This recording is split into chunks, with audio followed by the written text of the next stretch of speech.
पास जंगल में एक शेर रहता था जिसकी ताकत का डंका बजता था, मगर दिल समंदर की गहराई जैसा परसकून था। वो जानता था कि जंगल की जिंदगी सिर्फ जोर से नहीं चलती, तवाजुन और उसूलों से चलती है। इसीलिए वो हर कदम सोच कर रखता, कमजोरों को जगह देता और ताकत को जब्त में रखता। और यूं जंगल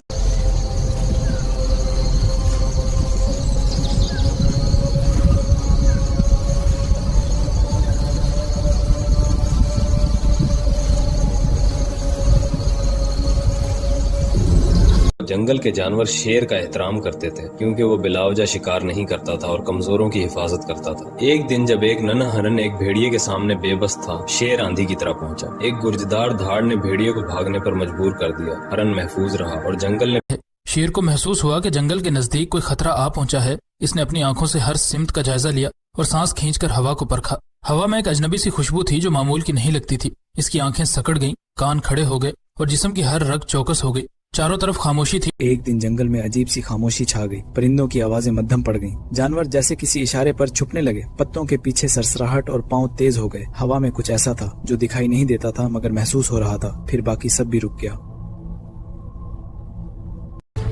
सुनो, ये रास्ता सही है, बस कुछ ही फासले पर है। सोना दिख रहा है, शायद कोई पुराना खजाना है। हाथ हल्का रखना, पहले देख लें। ये सब हमारा हो सकता है। कुछ हल रहा है। जंगल चुप हो गया क्यों? पीछे हटो।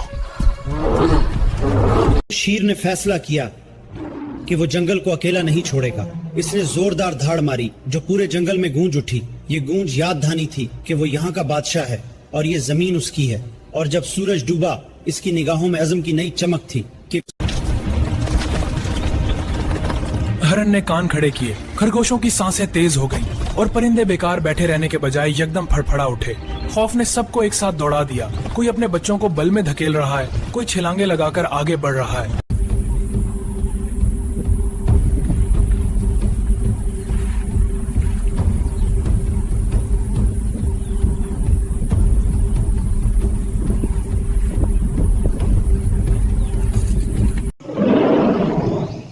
धाड़?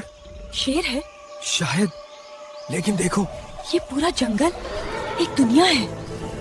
हमें मोहतात रहना होगा मगर कमाल है।